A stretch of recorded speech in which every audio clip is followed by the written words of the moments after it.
तो शनि बुध और केतु कंजक्शन को हम लगातार डिस्कस कर रहे हैं और इस वीडियो में विचार करेंगे आपके लगन चार्ट में। मान लो अगर ये कंजक्शन 10th हाउस में बन रहा है तो आप इस कंजक्शन को कैसे विचार कर सकते हैं।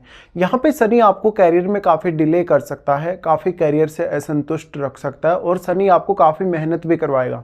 ऐसे में अगर शनि वक्री हो जाए तो फिर ये वैराग्य की तरफ लेकर चला जाएगा। अगर शनि यहाँ पे बहुत स्ट्रॉन्ग स्थिति में है, अपने घरों में बैठा है और वक्री नहीं है, तब भी आपको समस्या है। और अगर शनि के वक्री होने की स्थिति है आपके चार्ट में, तब भी आपको दिक्कत अवश्य होगी। ऐसे केस में बुध ही अब आपकी यहाँ काफ़ी मदद कर सकते हैं। और शनि अगर वेल प्लेस्ड भी है बट डिग्री वाइज बहुत बली नहीं है, तब आपको थोड़ा सा आसानी होगी। तो अब पर्टिकुलर जो भी अपना कैरियर चुनेंगे उसमें आप अपनी जो मेंटलिटी है उसको प्रॉपर रखें और आप अपने डिसीजन सही से लें। यहाँ पर जब भी आपका केतु एक्टिवेट होगा, एक समय बाद आप अपने कैरियर से काफ़ी विमुख होने लग जाएंगे या कैरियर को लेकर अपनी लाइफ में काफ़ी सेटिस्फेक्शन लेवल तक आ जाएंगे।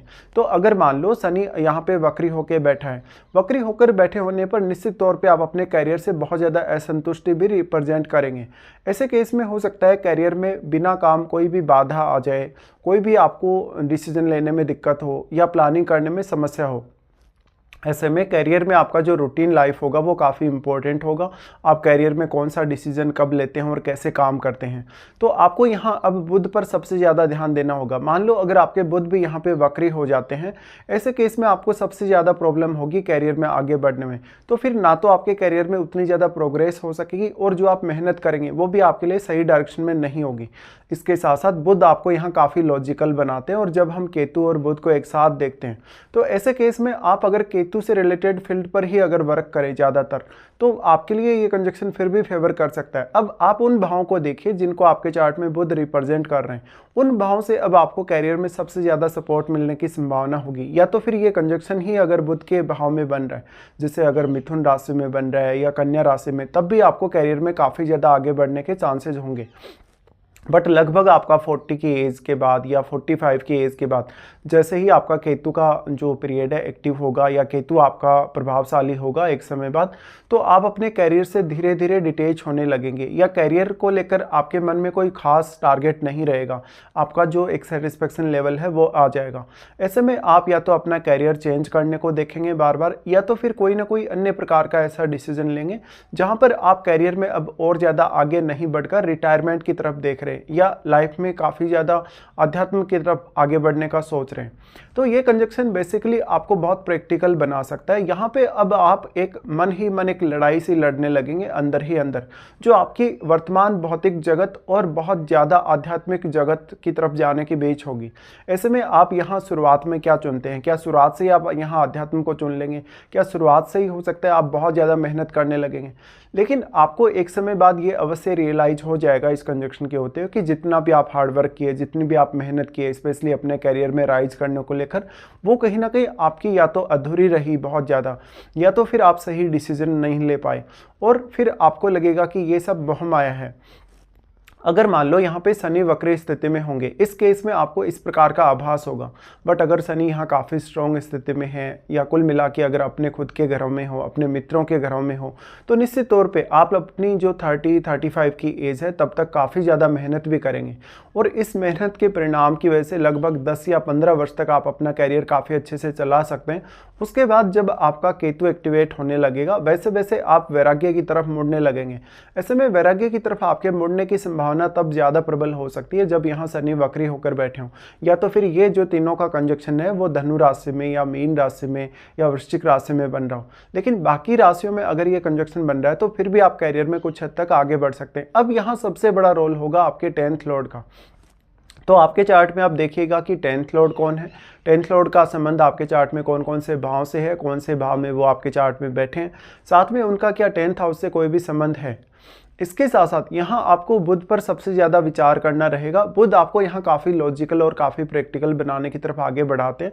यहाँ पे शनि आपको देरी तो कर ही सकते हैं, बट शनि आपसे बहुत ज़्यादा मेहनत मांगते हैं, बहुत ज़्यादा हार्डवर्क मांगते हैं। इस प्रकार से कभी कभी आप अपने कैरियर को लेकर देश विदेश की यात्राएँ भी कर सकते हैं, या तो फिर आप अपना घर छोड़ें, आप अपना किसी अदर स्टेट में जाके रहें, किसी दूसरी कंट्री में जाके रहें तो ज़्यादा अच्छा कर पाएंगे कैरियर में।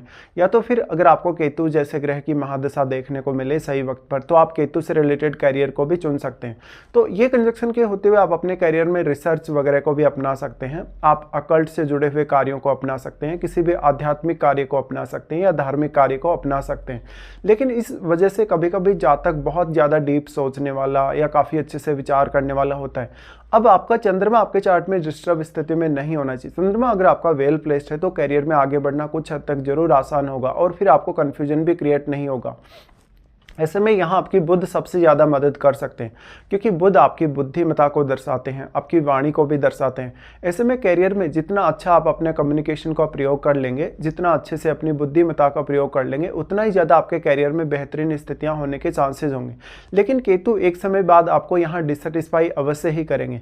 तो अब करियर के लिए आपको बहुत ज़्यादा केयरफुली प्लानिंग करनी होगी। साथ साथ में यहाँ अन्य कौन कौन से जो भाव हैं उनके स्वामियों का यहाँ प्रभाव है वो भी आपको देखना रहेगा। तो अब आपका लग्नेश भी आपके लिए इंपॉर्टेंट हो गया, आपके चार्ट में चंद्रमा की स्थिति कैसी है वो आपके लिए इंपॉर्टेंट हो गई, और आपके लिए 10वें भाव के स्वामी भी। तो इस स्थिति में जातक अगर देखा जाए, लगभग अगर शनि अपने स्वयं के घरों में है या शनि किसी भी प्रकार की स्थिति में है, बट आप ये तो निश्चित है कि बिना मेहनत के अपने करियर में आप कुछ भी नहीं पाएंगे, और एक समय बाद आपका करियर से बहुत ज़्यादा डिससेटिस्फाई होना तय है, क्योंकि यहाँ केतु बैठे हैं। तो पास्ट लाइफ का कुछ ना कुछ संबंध यहाँ आपके करियर से दिखता है। ऐसे केस में आप कभी कभी बहुत ज़्यादा यूनिक सा कैरियर चुनते हैं, बहुत अजीब सा कैरियर चुनते हैं, और इस वजह से आपका जो नेम फेम होगा, आपका जो रेस्पेक्ट होगा कैरियर की वजह से, जो मान सम्मान होगा वो काफ़ी प्रभावित होगा। तो ऐसे जातकों के जो अगर देखा जाए उनके कैरियर में स्टेबिलिटी की संभावना काफ़ी कम रहती है। जातक बार बार कहीं ना कहीं अपने आप को कैरियर को लेकर बहुत ज़्यादा फ्रस्ट्रेशन में पाता है या कैरियर को लेकर बहुत ज़्यादा अकेलेपन में पाता है। अब यहाँ आपको बहुत ही सीरियसली प्लानिंग करने की आवश्यकता है या बहुत ही ज़्यादा केयरफुली अपनी प्लानिंग्स करने की आवश्यकता होगी। इस केस में आपको अपनी महादशा पर भी विचार अवश्य करना चाहिए। साथ में अगर यहाँ दृष्टियों के हिसाब से हम सोचेंगे तो शनि का प्रभाव आपके 12th हाउस पे होगा।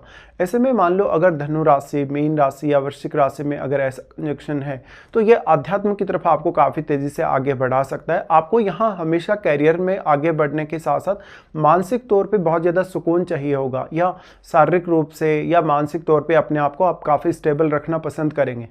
तो शनि का जो प्रभाव है आपके 12th हाउस पे, उससे आपका फॉरेन कनेक्शन होना या कभी कभी बहुत ज़्यादा डिले भी होना फॉरेन कनेक्शन में, या तो फॉरेन सेटलमेंट होने की भी संभावना बढ़ जाएगी। ऐसे केस में कैरियर को लेकर जो भी आप लाइफ में फैसले करने वाले हैं वो काफ़ी सोच समझ कर लें। यहाँ पे फिर शनि का प्रभाव हालांकि 4th हाउस पे होगा, बट आपके राहु 4th हाउस में स्थित होने से यहाँ जो राहु का प्रभाव है वही सबसे ज़्यादा आपको देखने को मिलेगा, और इसके साथ साथ राहु के साथ बैठे हुए ग्रह का। अब वैसे तो राहु भी यहाँ प्रभावित कर रहे हैं आपके 10th हाउस को, और वो यहाँ केतु को भी प्रभावित कर रहे हैं, बुध को भी प्रभावित कर रहे हैं और शनि को भी।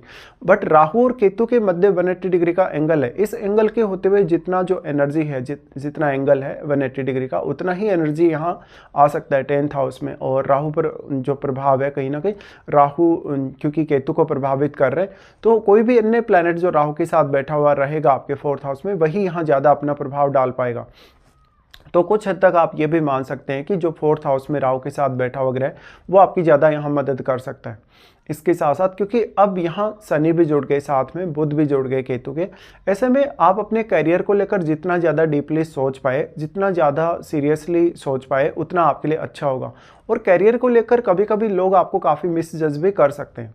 ऐसे केस में अन्य प्लैनेट्स का प्रभाव हो या आपके 10th लॉर्ड अब आपकी लाइफ में काफ़ी इंपॉर्टेंट रोल निभाएंगे।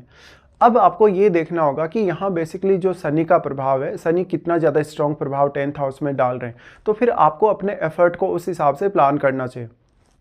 उसके बाद देखा जाए तो शनि का प्रभाव सप्तम पर होगा। शनि का प्रभाव सप्तम पर होने से ये कंजक्शन आपकी मैरिड लाइफ को भी उतना ही स्ट्रांगली प्रभावित करेगा। तो मैरिड लाइफ में आपको काफ़ी प्रैक्टिकल होना पड़ेगा, और अपने कैरियर के लिए भी आपको ज़्यादा ही प्रैक्टिकल होना पड़ेगा। आप अगर अपनी खुद की योग्यता, अपनी खुद की जो अभिलाषा, उसके आधार पर काम करेंगे तो आप काफ़ी ज़्यादा असंतुष्ट हो जाएंगे अपने कैरियर से। तो इस हिसाब से आपको विचार करना रहेगा ये तीनों के आपके 10th हाउस में कंजक्शन के होते हुए।